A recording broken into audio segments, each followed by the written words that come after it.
Hello students, important question की series में आज का जो क्वेश्चन है मेरे पास वो है हाउ डू ऑर्गेनिज्म रिप्रोड्यूस वाले चैप्टर में से 3 क्वेश्चन बहुत इंपॉर्टेंट है इसमें से।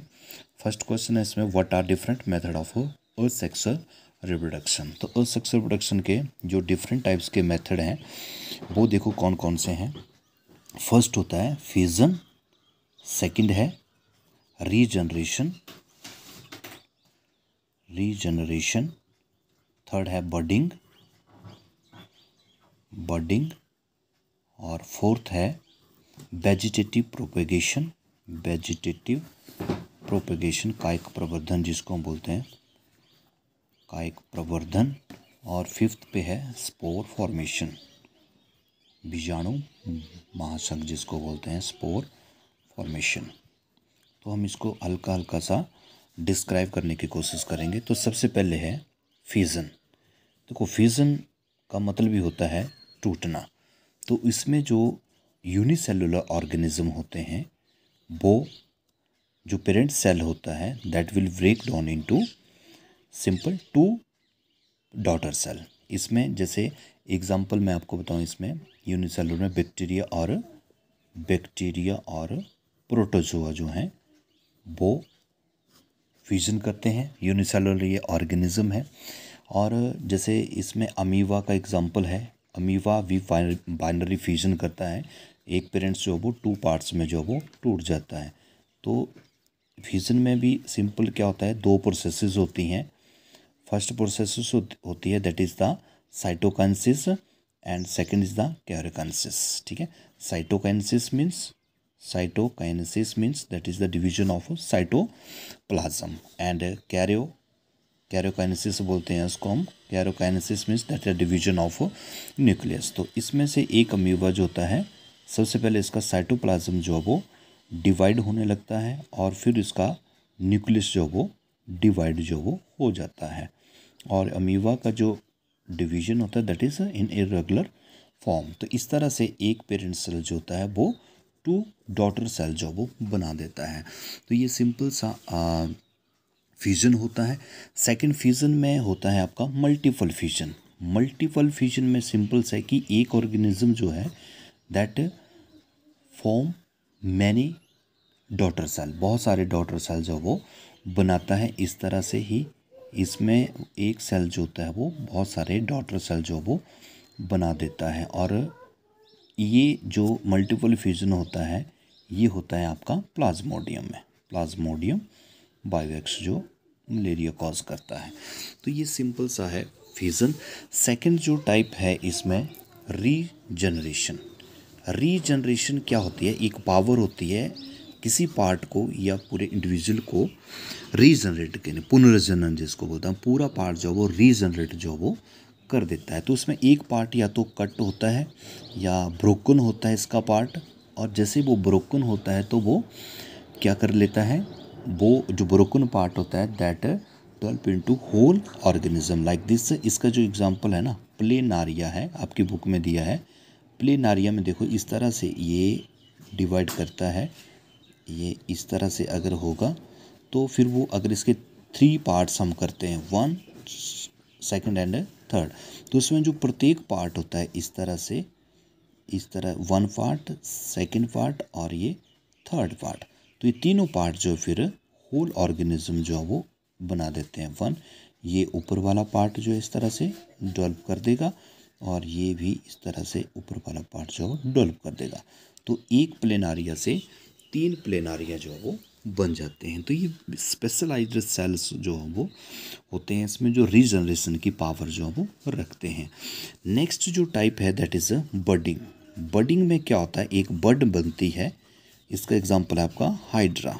तो हाइड्रा में क्या होता है, सिंपल जैसे इस तरह से अगर हम हाइड्रा की एक डायग्राम में ऐसे बना देता हूँ हाइड्रा की। तो हाइड्रा में भी क्या होता है, सिंपल यहाँ से एक बड जो है वो इस तरह से निकलती है और उसके बाद ये ही बड जो है वो धीरे धीरे क्या हो जाती है, बड़ी हो जाती है, बढ़ती जाती है, इस तरह से इंक्रीज होती जाती है ये। और इस तरह से फिर लास्ट में ये सेपरेट हो जाती है यहाँ से ये अलग हो जाएगी और ये जो बड होगी ये पूरा का पूरा एक हाइड्रा जो वो बना देगी। जब ये यहाँ से ये सेपरेट हो जाएगी, यहाँ से सेपरेट हो जाएगी, तो ये पूरा का पूरा हाइड्रा इस तरह से ये बना देती है। इस तरह से एक नया हाइड्रा जो वो डेवलप होता है। तो this method is called budding. उसके बाद नेक्स्ट जो मेथड है that is a vegetative propagation.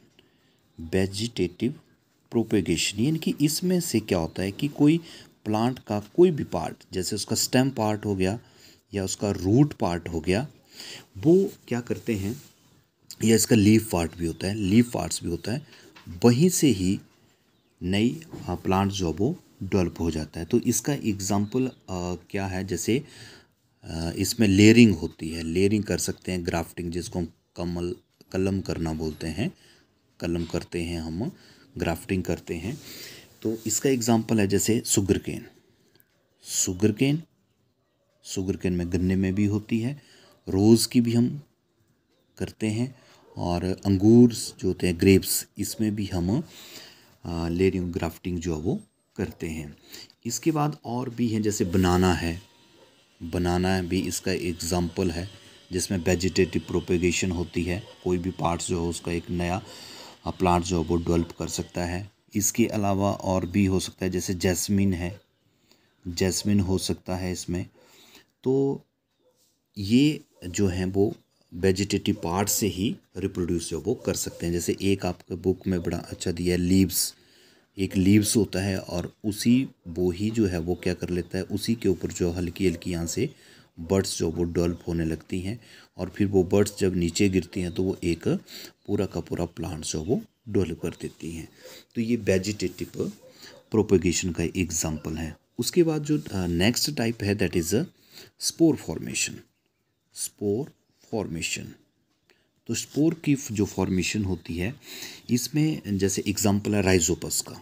Rhizopus होती है फफूंद जो होती है, जो किसके ऊपर होती है, ब्रेड के ऊपर होती है, हमारे खाने के ऊपर जो वो होती है। इसके ऊपर हल्के हल्के हेयर लाइक स्ट्रक्चर जो वो ग्रो करते हैं, जिसको हम हाइफे बोलते हैं। तो ये हाइफे ही क्या बनाते हैं, स्पोरेंजियम जो वो बनाते हैं, जिसके अंदर स्पोर जो वो होते हैं, और ये स्पोर ही क्या होते हैं फिर बाद में नया जो है वो ऑर्गेनिज्म को बनाते हैं। तो ये स्पोर बेसिकली होते क्या हैं, इस तरह से ये स्ट्रक्चर होता है, इसके बाहर एक थिक वॉल जो वो हो जाती है। थिक वॉल इसलिए होती है क्योंकि ये जब ये रप्चर होगी तभी उसके बाद ये स्पोर निकलेगा और ये फिर नया प्लांट जो वो डेवलप कर देगा फेवरेबल कंडीशन के ऊपर ही। तो ये इस तरह से 5 टाइप्स जो है वो थी different method of sexual reproduction. तो 5 मार्क्स का क्वेश्चन जो है वो आपको आ जाता है। नेक्स्ट जो क्वेश्चन है मेरे पास that is sexual reproduction in flowering plant. जो फ्लावरिंग प्लांट होते हैं उनके अंदर सेक्सुअल रिप्रोडक्शन जो है वो कैसे होती है। तो ये भी कई बार क्वेश्चन जो है वो पूछा जा सकता है आपसे। तो इसमें देखो सिंपल सा है, सिंपल सा क्वेश्चन है ये। इसमें आपको ये डायग्राम जो है वो बनानी पड़ेगी। तो यहाँ पे सेक्सुअल रिप्रोडक्शन सिंपल है, male gamete and female gamete जब आपस में मिलेंगे तो वो क्या बनाएंगे, जाइगोट जो बनाते हैं। That process is called fertilisation, उसको हम फर्टिलाइजेशन जो वो बोलते हैं। तो इसमें देखो मेन बात क्या होती है, सबसे पहले आपको पोलिनेशन इसमें समझनी पड़ती है।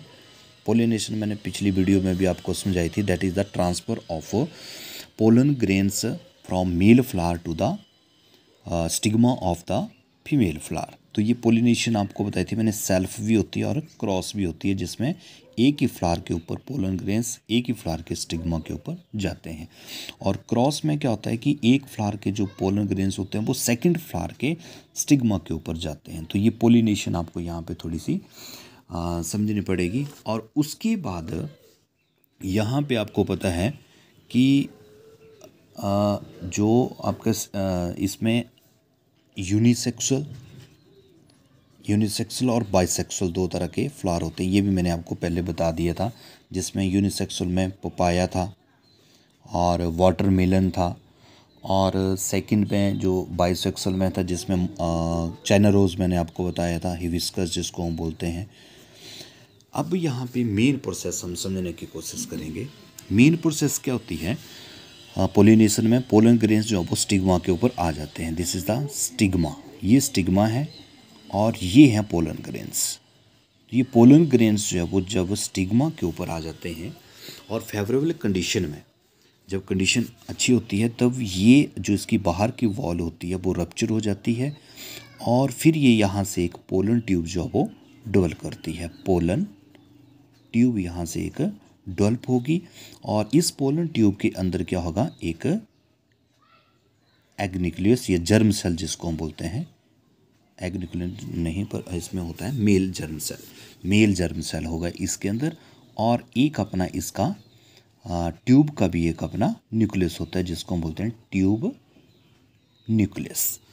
उसके बाद ये जो सेकंड पार्ट है इसको पता आपको स्टाइल बोलते हैं और ये जो थर्ड पार्ट है that is called ovary, stigma, style and ovary. ये तीन पार्ट जो है इसमें होते हैं। अब ये जो ट्यूब जो होती है इसकी लेंथ डिपेंड करेगी सीधा सा स्टाइल के ऊपर, जितनी लेंथ स्टाइल की होगी उतनी पोलन ट्यूब की होगी। तो मेन बात पे आते हैं। देखो जो मेल गमेट होता है या जो मेल जर्म सेल होता है, अब ये यहाँ से एंटर करेगा इस पोलन ट्यूब से, यहाँ पे इसको बोलते हैं हम एम्ब्रियो सैक। तो एम्ब्रियो सैक, ये एम्ब्रियो सैक है।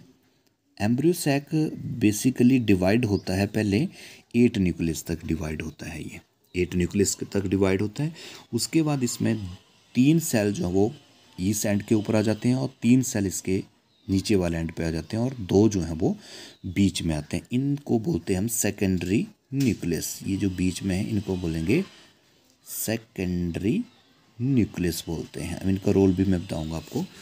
अब देखो जो जर्म सेल है, मेल जर्म सेल, वो यहाँ से एंटर करेगा और ये है एग सेल, इसको बोलेंगे हम एग सेल, एग सेल। अब ये जर्म सेल जो होगा वो यहाँ पे एंटर करेगा और ये जो साइड के सेल हैं ये इसमें हेल्प करते हैं इस पोलन ट्यूब को अंदर ले जाने में। फिर ये एग सेल यहाँ से आता हुआ इसके साथ एग सेल के साथ जो वो फ्यूज हो जाता है, मिल जाता है, एग सेल के साथ फ्यूज हो जाता है germ cell, male germ cell जो फ्यूज होता है and their fusion is called fertilisation. इसको हम फर्टिलाइजेशन जो है वो बोलते हैं। उसके बाद ये जो ट्यूब न्यूक्लियस होता है, ये ट्यूब न्यूक्लियस भी आएगा और ये जो सेकेंडरी न्यूक्लियस है, ट्यूब न्यूक्लियस और प्लस कौन सा, ये जो सेकेंडरी न्यूक्लियस है, सेकेंडरी न्यूक्लियस, ये भी आपस में फ्यूज करते हैं and their fusion is called double fertilisation, दोहरा निषेचन, फर्टिलाइजेशन। इसको हम बोलते हैं डबल फर्टिलाइजेशन।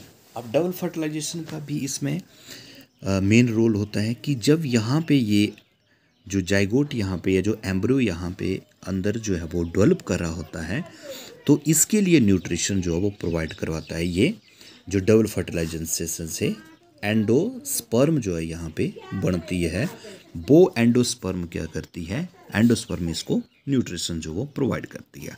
तो उसके बाद क्या होता है, उसके बाद आपको पता है जो ओवरी होती है और जो ओव्यूल होता है उसका क्या बनता है। ओवरी जो होती है दैट डेवलप इनटू, किस में डेवलप हो जाती है, फ्रूट में, फ्रूट में बदल जाती है ओवरी और ओव्यूल का बन जाता है सीड। इसलिए फ्रूट के अंदर जो वो सीड होता है, यानी कि ओवरी के अंदर जो वो सीड होता है। तो ये डबल फर्टिलाइजेशन है या इस तरह से sexual reproduction in flowering plant में होती है। तो आपको बस इतना सा यहाँ पे इस क्वेश्चन में आपको करना पड़ेगा, मेन इसमें भी आपको डायग्राम ही बतानी पड़ेगी। तो तीसरा क्वेश्चन जो मेरे पास है इस चैप्टर में से, जो तीसरा क्वेश्चन है वो है draw label diagram of male and female reproductive system. तो इसमें देखो डायग्राम आपको बनानी पड़ेगी और इसके पार्ट जो आपको एक्सप्लेन जो वो करने पड़ेंगे। तो इसमें देखो सिंपल सा आपको ये डायग्राम बनानी है, उसके बाद इसकी लेवलिंग करनी है। तो ये जो पार्ट है यहाँ पे इसको बोलते हैं टेस्टिस। पहले इसकी लेवलिंग कर लेते हैं हम क्या क्या है इसमें। और ये है इसका बास डिफरेंस, इसको बोलते हैं बास डिफरेंस। और उसके बाद नेक्स्ट जो है ये हमारा प्रोस्टेट ग्लैंड होता है, प्रोस्टेट ग्लैंड। और ये होता है सेमिनल वेसिकल। इनके रोल करेंगे हम सेमिनल वेसिकल। अब देखो यहाँ पे टेस्टिस का मेन रोल क्या है, दैट इज़ द, मैंने आपको बताया था 2 रोल होते हैं टेस्टिस के। What is first is formation of sperm.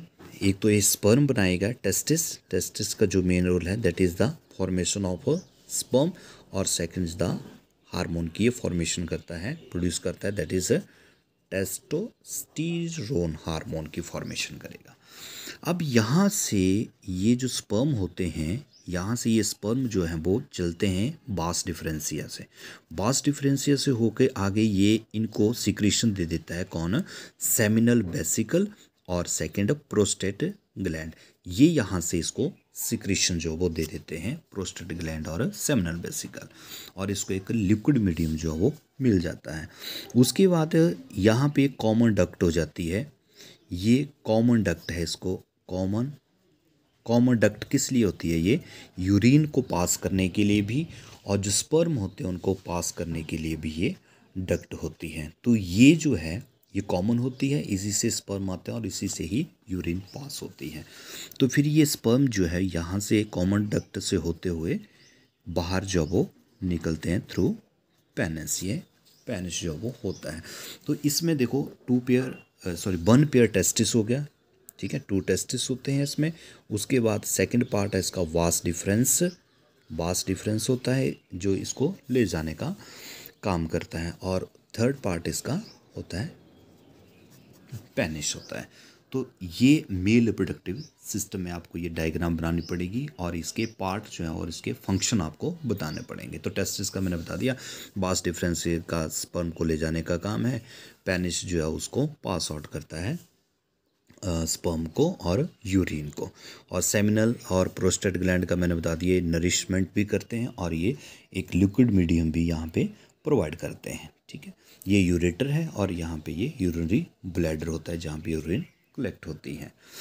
तो ये मेल रिप्रोडक्टिव सिस्टम था। सेकंड जो है सेकंड पार्ट जो होगा इसका that is female reproductive system. इसमें आपको एक सेम डायग्राम बनानी पड़ेगी फीमेल रिप्रोडक्टिव सिस्टम की, और इसको लेवलिंग करेंगे हम। ये ओवरी है और ये फेलोपियन ट्यूब इसको हम बोलते हैं, फेलोपियन ट्यूब, ओविडक्ट भी हम इसको बोलते हैं, अंडवाहिनी भी हम हिंदी में इसको बोलते हैं, ओवरी को हम अंडाशय बोलते हैं, और ये यूट्रस है, यूट्रस को हम गर्भाशय बोलते हैं। वैसे ये भी फेलोपियन ट्यूब है और वैसे ये भी ओवरी है। अब इसके जो डिफरेंट, ये सर्विक्स पार्ट है, इसका सर्विक्स पार्ट है, और ये वेजाइनल ऑरिफिस है।